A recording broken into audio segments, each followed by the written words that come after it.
नमस्कार, मैं हूं मनोज वर्मा और आज आप नागरिक शास्त्र कक्षा 12 की क्लास में समकालीन दक्षिण एशिया के तहत आज पढ़ने जा रहे हैं। हम इसमें अभी तक समकालीन दक्षिण एशिया के तहत जो जो चीज़ें पढ़ी हैं उन सब का निचोड़ इस वीडियो में लेकर आए हैं। यानी समकालीन दक्षिण एशिया जो कि अध्याय 5 है इंटरमीडिएट की नागरिक शास्त्र का, उसका पूरा निचोड़ हम लेकर के आए हैं, यानी इसका सारांश लेकर के आए हैं।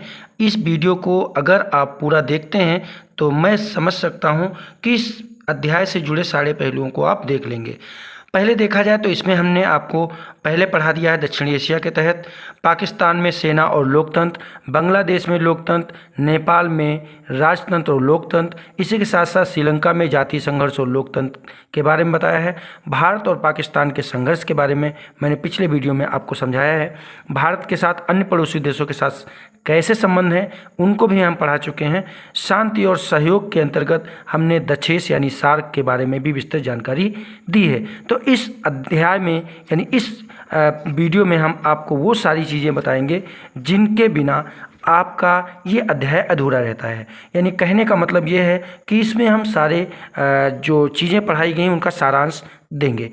तो सबसे पहले हम स्टेप बाय स्टेप आगे बढ़ेंगे, जिसमें हम सबसे पहले देखेंगे। आगे बढ़ने से पहले हम आपसे कहना चाहेंगे कि अगर आप हमारे चैनल पर नए हैं तो सबसे पहले आप वीडियो को सब्सक्राइब कर लें और बेल आइकन को दबा लें और अन्य लोगों को शेयर करते रहें। अगर देखा जाए 1990 के दशक से पहले पूरी दुनिया दो गुटों में बटी हुई थी। एक था सोवियत संघ, दूसरा था संयुक्त राज्य अमेरिका का खेमा। जब 1990 के दशक में विश्व राजनीति दो ध्रुवीय व्यवस्था टूटती है, यानी सोवियत संघ के विघटन के बाद एक ध्रुवीय विश्व की स्थापना हो जाती है। अब इस समय अमेरिका का वर्चस्व बना हुआ है। देखा जाए यूरोप में यूरोपीय संघ और एशिया में आसियान का उदय शक्तिशाली संगठन के रूप में हुआ था। अगले पॉइंट के बारे में अगर देखते हैं तो दक्षिण एशिया शब्द का प्रयोग मुख्यतः भारत, पाकिस्तान, नेपाल, भूटान, बांग्लादेश, श्रीलंका और मालदीव को इंगित करने के लिए किया जाता है। अगर दक्षिण एशिया के क्षेत्र की बात की जाए तो इसका क्षेत्र उत्तर में विशाल हिमालय श्रेणी, दक्षिण में हिंद महासागर, पूरब में बंगाल की खाड़ी और पश्चिम में अरब सागर के कारण एक विशिष्ट प्राकृतिक क्षेत्र के रूप में दिखाई देता है। भारत और श्रीलंका में स्वतंत्रता प्राप्ति के पश्चात से ही अगर देखा जाए तो लोकतांत्रिक व्यवस्था सफलतापूर्वक स्थापित है। देखा जाए तो पाकिस्तान और बांग्लादेश में लोकतांत्रिक एवं सैन्य दोनों प्रकार की सरकारों ने शासन किया है। नेपाल में 2006 तक संवैधानिक राजतंत्र था, उसके बाद से यहाँ लोकतंत्र स्थापित हो गया। भूटान अब 2008 से राजतंत्र के संवैधानिक राजतंत्र में बट गया है। यानी देखा जाए भूटान 2008 में राजतंत्र था और अब वर्तमान में संवैधानिक राजतंत्र का रूप धारण कर लिया है। 1968 से देखा जाए गणतंत्र बनने के पश्चात से ही मालदीव में अध्यक्षात्मक शासन प्रणाली चल रही है। पाकिस्तान में लोकतंत्र के स्थायी न बन पाने के प्रमुख कारणों पर अगर ध्यान दिया जाए तो यहाँ पर सेना, धार्मिक कट्टरता और भूस्वामी अभिजनों का दबदबा रहता है। संयुक्त राज्य अमेरिका व अन्य पश्चिमी देशों ने अपने निजी स्वार्थों की पूर्ति के लिए दक्षिण एशिया के देशों में सैनिक शासन को बढ़ावा देने में सफलता प्राप्त कर ली है।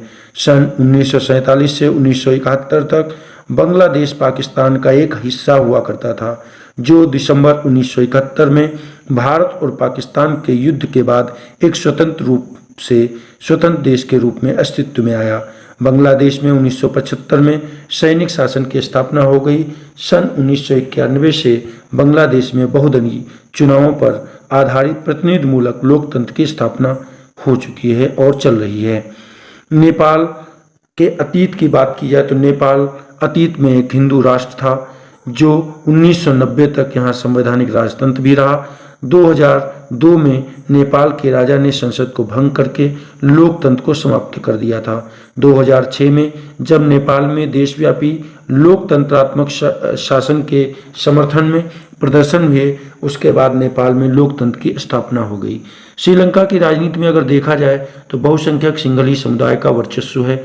इन लोगों का मत है कि श्रीलंका केवल सिंहली लोगों का ही है, अतः तमिलों के साथ कोई सहानुभूति न बरती जाए।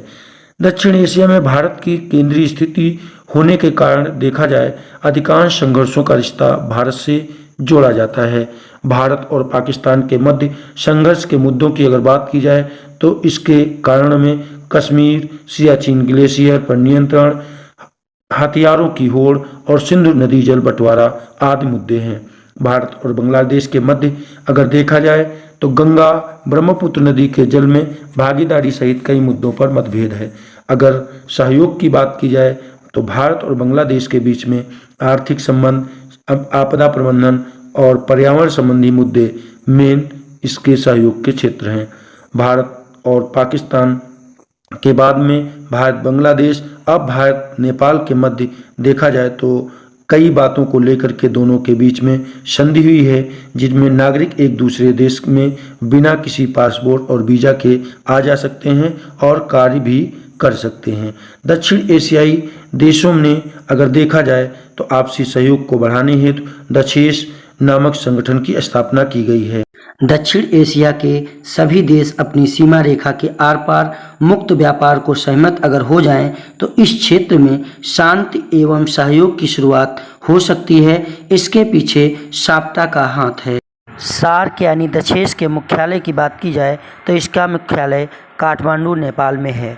तो इस अध्याय में यानी समकालीन दक्षिण एशिया के अध्याय में अगर देखा जाए तो इसमें दुर्द्वैता के अंत के बाद से दक्षिण एशियाई देशों में जो राजनीतिक बदल हुई है या जो राजनीतिक बदलाव आया है, उसके बाद अगर कहा जाए तो दक्षिण एशिया के सभी देश अगर अपनी सीमा रेखा के आर पार मुक्त व्यापार को सहमत हो जाएं तो इस क्षेत्र में शांति एवं सहयोग की शुरुआत हो सकती है और ये देश जो हैं अपने विकास की मुख्य धारा से जुड़ जाएंगे। जय हिंद, जय भारत। ज्ञान दीक्षा चैनल को लाइक करें, सब्सक्राइब करें, शेयर करें और कमेंट करना ना भूलें, जिससे और वीडियो बन सके।